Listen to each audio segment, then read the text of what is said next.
ദൈവത്തിന് സ്തുതി. പ്രിയമുള്ളവരെ, നിങ്ങൾ കേൾക്കുന്നത് നമ്മുടെ ദിവ്യനാഥ വൈദികരോട് സംസാരിക്കുന്നു എന്ന മരിയൻ സന്ദേശ ഗ്രന്ഥത്തിൻ്റെ വായനയാണ്. ഇന്ന് ദിവസം 82. ഈ സന്ദേശങ്ങൾ പരിശുദ്ധ അമ്മ ഫാദർ സ്റ്റെഫാനോ ഗോബി എന്ന വൈദികന് നൽകിയവയാണ്. അന്ത്യകാലഘട്ടത്തിലേക്ക് നമ്മെ ഒരുക്കുന്നതിനായി അമ്മ നൽകിയ ഈ സന്ദേശങ്ങൾ വൈദികർക്കെന്നതുപോലെ തന്നെ മറ്റെല്ലാവർക്കും ബാധകമാണ്. പരിശുദ്ധ അമ്മയുടെ ഈ സന്ദേശങ്ങൾ നിങ്ങൾക്ക് തുടർന്ന് ലഭിക്കണമെങ്കിൽ ദയവായി ഈ പേജ് സബ്സ്ക്രൈബ് ചെയ്യുക. അമ്മയുടെ ഈ സന്ദേശങ്ങളെ ഷെയർ ചെയ്ത് നമുക്കും സുവിശേഷവൽക്കരണ ദൗത്യത്തിൽ പങ്കാളികളാകാം. നിങ്ങളുടെ നിർദ്ദേശങ്ങളും വിലയേറിയ അഭിപ്രായങ്ങളും ദയവായി കമൻറ്റ് ചെയ്യുക. ഞാൻ നിങ്ങൾക്ക് വേണ്ടി പ്രാർത്ഥിക്കുന്നു. നമുക്ക് വായനയിലേക്ക് പ്രവേശിക്കാം. സാർദീനിയ, ഇറ്റലി, മെയ് 26, 1985. പന്തക്കുസ്ത. സ്നേഹാത്മാവേ വരിക. പ്രിയ മക്കളെ, ദൈവം നിങ്ങൾക്കായി ഏൽപ്പിച്ചിരിക്കുന്ന മഹത്തായ ജോലി നിർവഹിക്കുന്നതിന് വേണ്ടി എന്നാൽ രൂപീകരിക്കപ്പെടുവാൻ എൻ്റെ വിമല ഹൃദയത്തിൻ്റെ പ്രാർത്ഥനായോഗത്തിൽ സംബന്ധിക്കുവാൻ നിങ്ങളിതാ പ്രവേശിച്ചിരിക്കുന്നു. പിതാവിനും പുത്രനിലും അടിയുറച്ച ആത്മവിശ്വാസത്തോടെ നിങ്ങൾ പ്രാർത്ഥിക്കുക. അപ്പോൾ പരിശുദ്ധാത്മാവിൻ്റെ വരദാനങ്ങൾ അവർ നിങ്ങളിൽ ചിന്തും. ഇതിനു വേണ്ടി മാത്രമാണ് എൻ്റെ മാതൃഹൃദയത്തിൻ്റെ പ്രാർത്ഥനായോഗത്തിലേക്ക് നിങ്ങളെ ഞാൻ ക്ഷണിച്ചത്.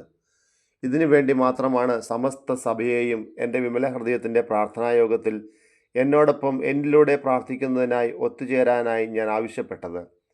പ്രാർത്ഥനയുടെ ഒരു മഹാപ്രവാഹം എന്നിലേക്ക് ഒഴുകുന്നതിനായി പ്രാർത്ഥനായോഗങ്ങൾ കഴിവതും മുടങ്ങാതെ നടത്തുവാൻ ഞാൻ ആഗ്രഹിക്കുന്നു.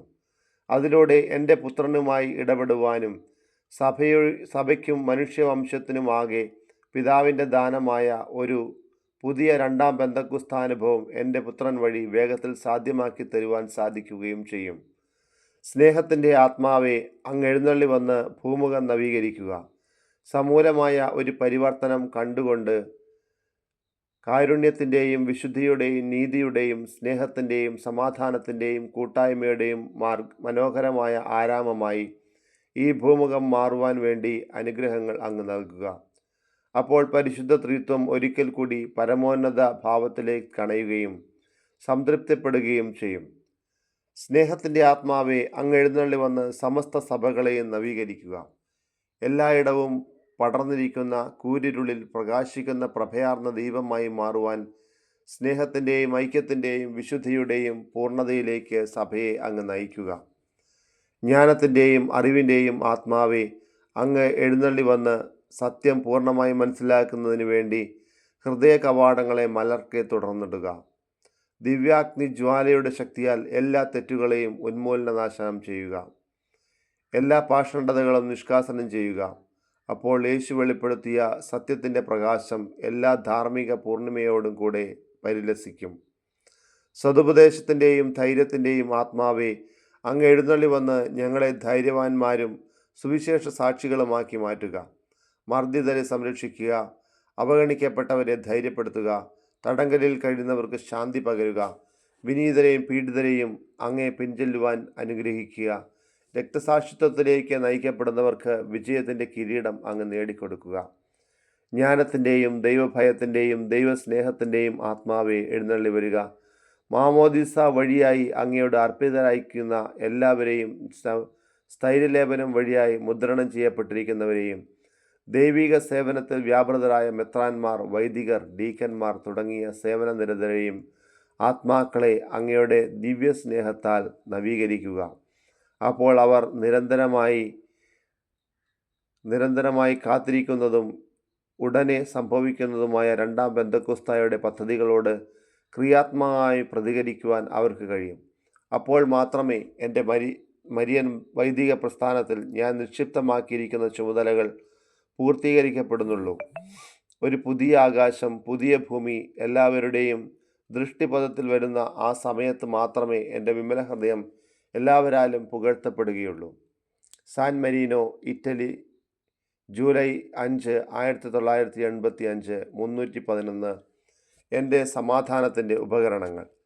പ്രിയ സുതരെ, അഗാധമായി സ്നേഹിക്കപ്പെടുന്ന എൻ്റെ വിമല ഹൃദയമാകുന്ന അഭയസങ്കേതത്തിൽ എല്ലാവരും ഒരുമിച്ച് കൂടി ഈ ആഴ്ചയുടെ അവസാന ദിവസം ഇന്ന് നിങ്ങളെനിക്ക് നൽകിയ ബഹുമാനം എത്ര വലിയ ആനന്ദത്തോടു കൂടിയാണ് ഞാൻ സ്വീകരിച്ചത്.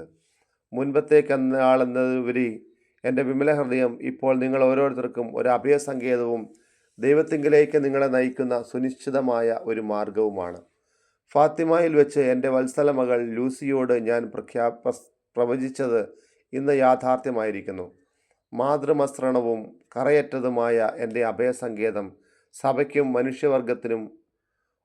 മനുഷ്യവംശത്തിനും ഒരുപോലെ ആവശ്യമായിരിക്കുന്നു.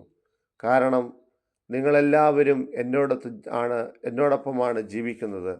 വേദനാജനകമായ നിമിഷങ്ങൾ ഈ കാലയളവിൽ എല്ലാ കാര്യങ്ങളിലും വേദനാജനകവും രക്തപങ്കരവുമായ പരിപൂർത്തിയിലേക്ക് നീങ്ങിക്കൊണ്ടിരിക്കുകയാണ്. അതുകൊണ്ടാണ് അസാധാരണമായി കൃപ ചൊരിയുന്ന ആത്മീയ അഭ്യാസങ്ങളുടെ ഈ ആഴ്ചയിൽ ഒരിക്കൽ കൂടി ഈ മലയടിവാരത്തിൽ എത്തിച്ചേരുവാൻ നിങ്ങളോട് ഞാൻ ആവശ്യപ്പെട്ടത്. ഈ ആത്മീയ അഭ്യാസങ്ങൾ മഹത്തായ ചില പ്രാധാന്യമുണ്ടെന്ന് നിങ്ങൾ പിന്നീട് മനസ്സിലാക്കിക്കൊള്ളും. ഇക്കഴിഞ്ഞ ദിനങ്ങളിൽ നിങ്ങളെ ഞാൻ പ്രാർത്ഥനയ്ക്കായി രൂപീകരിച്ചു. പ്രാർത്ഥിക്കുവാൻ എന്നോടൊത്ത് നല്ലവണ്ണം പ്രാർത്ഥിക്കുവാൻ നിങ്ങളെ ഞാൻ പരിശീലിപ്പിച്ചു. ഹൃദയത്തിൽ നിന്നും ഉയരുന്ന നിങ്ങളുടെ പ്രാർത്ഥനകൾ നിങ്ങളുടെ മനസ്സും ഹൃദയവും കൊണ്ട് കാണുകയും അനുഭവിക്കുകയും ആ പ്രാർത്ഥനകളിലെ യാചനകൾ നിങ്ങൾ ഇച്ഛാശക്തിയിലൂടെ സ്വന്തമാക്കുകയും വേണം. നിങ്ങളുടെ സ്വർഗസ്ഥയായ അമ്മ ഹൃദയ ഐക്യത്തിൻ്റെ പ്രാർത്ഥന കൂടുതൽ രൂപീകരിക്കുവാൻ ആഗ്രഹിക്കുന്നു. ആന്തരിക സമാധാനത്തിന് ഈ പ്രാർത്ഥനകൾ ഒരു ഉത്തമ മാർഗമായിരിക്കും. നിങ്ങൾക്കെല്ലാവർക്കും ആന്തരിക സമാധാനം ലഭ്യമാക്കി തരുവാൻ ഞാൻ ആഗ്രഹിക്കുന്നു. പ്രതീക്ഷകളും പ്രയാസങ്ങളും ദുഃഖങ്ങളും വിഷമതകളും പേറുന്ന ഒരു ഹൃദയവുമായി നിങ്ങൾ അണഞ്ഞിരിക്കുന്നു. ഇവയെല്ലാം ഞാൻ എൻ്റെ വിപുല ഹൃദയത്തിൽ ആവാഹിച്ചെടുത്തുകൊണ്ട് നിങ്ങൾക്ക് ഞാൻ സമാധാനം നൽകുന്നു. നിങ്ങളെല്ലാവരും എൻ്റെ സമാധാനോപകരണങ്ങളായിരിക്കുന്നു. ഹൃദയ സമാധാനം ഉൾക്കൊണ്ടുകൊണ്ട് നിങ്ങൾ പോകുവിൻ. ഇതിൻ്റെ അവസാനം കൂടുതൽ ആത്മാക്കളെ തീക്ഷ്ണമായ പ്രാർത്ഥനായോഗങ്ങളിൽ വിളിച്ചു കൂട്ടുക. അപ്പോൾ അവരെല്ലാവർക്കും ഹൃദയ സമാധാനം നൽകുവാൻ എനിക്ക് സാധിക്കും. ജനങ്ങളിൽ നിന്നും കുടുംബങ്ങളിൽ നിന്നും രാഷ്ട്രങ്ങളിൽ നിന്നും മനുഷ്യവർഗത്തിൽ നിന്നു തന്നെയും സമാധാനം വിടകൊള്ളുമ്പോൾ എൻ്റെ മാതൃസഹജമായ ഗംഭീര വിജയത്തിൻ്റെ അടയാളം ഇപ്പോൾ പോലും മക്കളിൽ ഞാൻ ചൊരിയുവാൻ ആഗ്രഹിക്കുന്ന സമാധാനമായിരിക്കും. എന്നെ ശ്രവിക്കുന്നവർ എന്നെ അനുഗമിക്കുകയും എൻ്റെ വിമല ഹൃദയത്തിൽ അവരെ പ്രതിഷ്ഠിക്കുകയും ചെയ്യുന്നു. ഒരിക്കൽ കൂടി ഞാൻ നിങ്ങളോട് പ്രാർത്ഥനായോഗങ്ങൾ വിളിച്ചു കൂട്ടുവാൻ ആവശ്യപ്പെടുന്നു. കാരണം എൻ്റെ പുത്രനായ യേശുവിനോടുള്ള സ്നേഹത്തിൻ്റെ പൂർണ്ണിമയിൽ എത്തിച്ചേരുവാൻ ആവശ്യമായ നന്മകൾ എൻ്റെ സന്താനങ്ങളിലേക്ക് പകരുവാൻ ഞാൻ അതിയായി ആഗ്രഹിക്കുന്നു. ഇവിടെ വെച്ച് പരസ്പരം സ്നേഹിക്കുവാൻ ഞാൻ നിങ്ങളെ പഠിപ്പിച്ചു. പരസ്പരം സ്നേഹത്തിൽ വളരുവാൻ ആഗ്രഹിക്കുന്ന എൻ്റെ ശത്രുവിൻ്റെ സൂക്ഷ്മമായ കെണികളിൽ അകപ്പെടാതെ, നിങ്ങളുടെ പരിമിതികളിൽ നിന്നു പ്രയാസങ്ങളെ കണക്കിലെടുക്കാതെ, നിങ്ങളെ കാണുമ്പോൾ ഈ അമ്മ എത്രമാത്രം സന്തോഷം അനുഭവിക്കുന്നതെന്നോ. എൻ്റെ ശത്രു നിങ്ങളുടെ സമാധാന ഹൃദയങ്ങളെ മറച്ചുകൊണ്ട് അപസ്വരങ്ങളും വിയോജിപ്പുകളും വിഭാഗീയതയും നിങ്ങളുടെ ഇടയിൽ പ്രചരിപ്പിക്കുവാൻ കിണഞ്ഞ് ശ്രമിക്കുന്നു. പ്രാർത്ഥനയിലൂടെ നിങ്ങളെ സമാധാനത്തിലേക്ക് നയിക്കുന്നത് പോലെ എൻ്റെ മാതൃമസൃണമായ സാന്നിധ്യത്തിലൂടെ നിങ്ങളെ ഞാൻ സാഹോദര്യത്തിലേക്ക് നയിക്കും. നിങ്ങളുടെ പരസ്പര സ്നേഹത്തിൽ വളരണം. എങ്ങനെയാണ് പരസ്പരം കൂടുതൽ സ്നേഹിക്കാൻ സാധിക്കുക എന്ന് നിങ്ങൾ മനസ്സിലാക്കിയിരിക്കണം. നിങ്ങൾ പരസ്പരം സ്നേഹിക്കുകയും ഒരു ചെറിയ അകൽച്ചയ്ക്ക് പോലും രമ്യതപ്പെട്ടുകൊണ്ട് കൈകൾ കോർത്ത് ഒരുമയോടെ നീങ്ങുന്നത് കാണുമ്പോൾ ഞാൻ സന്തോഷിക്കുന്നു. കാരണം വ്യക്തിപരമായും സാമൂഹ്യപരമായും ഞാൻ നിങ്ങളെ ഓരോരുത്തരെയും സ്നേഹിക്കുന്നു. നിങ്ങൾക്ക് ഒറ്റയ്ക്ക് എന്നെ സമീപിക്കാനാവില്ല. ഏകനായാണ് വരുന്നതെങ്കിൽ ഞാൻ നിങ്ങളോട് ചോദിക്കും, എവിടെയാണ് നിന്റെ സഹോദരന്മാർ? പരസ്പരമുള്ള ദൈവസ്നേഹത്താൽ പരസ്പര പൂരകമായ സ്നേഹത്തിൽ ബന്ധിതരായി വേണം നിങ്ങൾ എൻ്റെ വിമല ഹൃദയത്തിലേക്ക് അണയുവാൻ. എൻ്റെ ശത്രു നിങ്ങളുടെ വഴികളിൽ കെണികൾ ഒരുക്കിയിരിക്കുന്നതിനാൽ ഈ മലയിൽ നിന്ന് താഴെ പോകുന്നതിന് മുൻപ് നിങ്ങൾ ഓരോരുത്തരും എന്നോട് ഒരു വാഗ്ദാനം ചെയ്യുവാൻ ഞാൻ ആവശ്യപ്പെടുന്നു. എല്ലായ്പ്പോഴും കൂടുതൽ പരസ്പരം സ്നേഹിക്കുക. കൈകൾ കോർത്ത് ഒരുമിച്ച് നീങ്ങുക. കാരണം സ്വാർത്ഥതയും വെറുപ്പും വിഭാഗീയതയും മുന്നോട്ട് നിൽക്കുന്ന ഒരു ലോകത്തിലാണ് എൻ്റെ ശത്രു ജയിക്കുന്നത്. ഇവിടെ എനിക്ക് വിജയം നേടിത്തരുന്നത് നിങ്ങളുടെ പരസ്പര സ്നേഹമായിരിക്കും. നിങ്ങളുടെ പരസ്നേഹം ഇനിയും വർദ്ധിക്കണമെന്ന് ഞാൻ ആഗ്രഹിക്കുന്നു. നിങ്ങൾ കെട്ടിപ്പടുക്കുന്ന, നിങ്ങളെ കാത്തിരിക്കുന്ന ലോകത്തിന് മുന്നോട്ട് പോകാൻ മുന്നോടിയായി ആവട്ടെ ഇത്. ഈ ലോകം പൂർണ്ണവും ആഴമേറിയതും സത്യവുമായ പരസ്നേഹത്തിലുള്ള കഴിവിനായി തുറന്നിട്ടിരിക്കുകയാണ്. നിങ്ങൾ ഇവിടെ നിന്ന് താഴെ പോകുന്നതിന് മുൻപ് നിങ്ങളുടെ വ്യക്തിപരമായ എല്ലാ പ്രയാസങ്ങളെയും ഞാൻ സ്വീകരിക്കുന്നു. ഞാൻ നിങ്ങളോട് മുൻകൂട്ടി പറഞ്ഞിട്ടുള്ളതുപോലെ വളരെയധികം ഈ പ്രസ്ഥാനത്തെ ഞാൻ ശുദ്ധീകരിച്ചിട്ടുണ്ട്. എൻ്റെ പ്രസ്ഥാനം ശക്തിപ്പെടുവാനും എൻ്റെ പദ്ധതികൾക്ക് ശരിയായ ഉത്തരം ലഭിക്കുന്നതിനുമായി നിങ്ങൾക്കിപ്പോൾ അനുഭവപ്പെട്ടുകൊണ്ടിരിക്കുന്ന കുരിശുകൾ ഞാൻ നൽകിയിരിക്കുന്നു. അധൈര്യരാകാതിരിക്കുക, എന്നിൽ ഉറച്ചു വിശ്വസിക്കുക. മഹത്തരവും ആധുനികവുമായ ഒന്നുകൂടി എൻ്റെ ജോലിക്കായി തുറക്കേണ്ടതുണ്ട്. കാരണം നിങ്ങൾ ഇതിൻ്റെ പൂർണ്ണതയിലേക്കുള്ള ഘട്ടത്തിൽ എത്തിയിരിക്കുന്നു. എന്തുമാത്രം വേദനകളാണ് ലോകത്തിൻ്റെ മാർഗങ്ങളിൽ നിങ്ങൾ കാണുന്നത്. ഞാൻ വിളിച്ചുകൂട്ടിയ പ്രാർത്ഥനായോഗം കഴിഞ്ഞ് പോകുമ്പോൾ എല്ലായിടത്തും എൻ്റെ കടാക്ഷത്തിൻ്റെ മാതൃമസൃണമായ പ്രതിഫലം നിങ്ങൾ എത്തിക്കണം. അനേകരുടെ മുറിവുകളിൽ ആശ്വാസതൈലം പുരട്ടുക.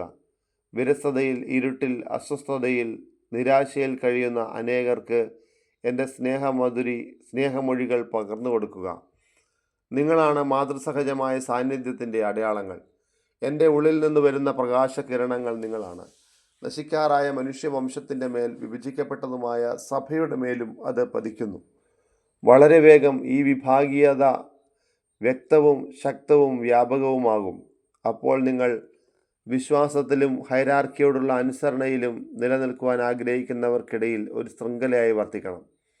എന്നോട് സംസാരിക്കാതെയും എൻ്റെ മാതൃസഹജമായ വിമല ഹൃദയത്തിൽ നിന്നുള്ള സമാശ്വാസം കാണാതെയും പോകുവാൻ നിങ്ങളെ ഞാൻ അനുവദിക്കുകയില്ല. ഞാൻ എല്ലായ്പ്പോഴും നിങ്ങളുടെ സമീപമുണ്ടെന്ന് നിങ്ങൾ അനുഭവിച്ചറിയും. നിങ്ങൾ ഓരോരുത്തരെയും യേശുവിലേക്ക് നയിക്കുകയും സമാധാനം സംലബ്ധമാക്കി തരികയും ചെയ്യുന്ന ആർദ്രചിത്തയായ അമ്മയാണ് ഞാൻ. നന്ദിയോടും സ്നേഹത്തോടും കൂടെ അധിക വേദന അനുഭവിക്കുന്ന എൻ്റെ വിമല ഹൃദയത്തിന് നിങ്ങൾ നൽകിയ സമാധാനത്തിന് നിങ്ങളുടെ അമ്മയെന്ന നിലയിൽ ഈ സായം സന്ധിയിൽ നിങ്ങളോട് ഞാൻ നന്ദി പറയുകയും പിതാവിൻ്റെയും പുത്രൻ്റെയും പരിശുദ്ധാത്മാവിൻ്റെയും നാമത്തിൽ ഞാൻ ആശീർവദിക്കുകയും ചെയ്യുന്നു. ആമേൻ. പ്രിയമുള്ളവരെ, ഇന്നത്തെ ഈ വായന അവസാനിക്കുമ്പോൾ പരിശുദ്ധ അമ്മയുടെ വിമല ഹൃദയം വഴി ഈശോയ്ക്ക് നമുക്ക് സ്തുതി പാടാം. കർത്താവ് നമ്മെ കരം പിടിച്ച് നടത്തുകയും അവിടുത്തെ ഹൃദയത്തോട് ചേർത്ത് വെക്കുകയും ചെയ്തുകൊണ്ടിരുന്ന ഈ നിമിഷങ്ങളെ ഓർത്ത് നന്ദി പറയാം. പരിശുദ്ധ അമ്മ നമ്മളോട് ആവശ്യപ്പെടുന്നത് പരസ്പരം സ്നേഹിക്കാനാണ്. പരസ്പരം സ്നേഹിച്ച് ഒരു വലിയ സ്നേഹ സമൂഹം കെട്ടിപ്പടുക്കുക. എങ്ങനെ ജീവിക്കുന്നു എന്നതിലല്ല, സ്നേഹം എങ്ങനെ പ്രാവർത്തികമാക്കുന്നു എന്നതിലാണ് പ്രാധാന്യമെന്ന് അമ്മ നമ്മളോട് പറയുന്നു. കൈകൾ ചേർത്ത് ഒന്നിച്ച് നീങ്ങുവാനാണ് പരിശുദ്ധ അമ്മ നമ്മളോട് ആവശ്യപ്പെടുന്നത്. സഹോദരങ്ങൾ എന്ന നിലയിൽ പ്രാർത്ഥനയിൽ ഐക്യം പ്രാപിക്കുവാൻ നമ്മെ അവിടെ ആഹ്വാനം ചെയ്യുന്നു. യേശുവിൻ്റെ നാമത്തിന് മാത്രം മഹത്വമുണ്ടായിരിക്കട്ടെ. യേശുവെ സ്തോത്രം, യേശുവെ ആരാധന, യേശുവെ നന്ദി. ദൈവമേ സ്തോത്രം, ദൈവമേ ആരാധന, ദൈവമേ നന്ദി. പരിശുദ്ധാത്മാവേ സ്തോത്രം, പരിശുദ്ധാത്മാവേ ആരാധന, പരിശുദ്ധാത്മാവേ നന്ദി. യേശുവെ സ്തോത്രം. Hallelujah, hallelujah, hallelujah, hallelujah, hallelujah, hallelujah, hallelujah.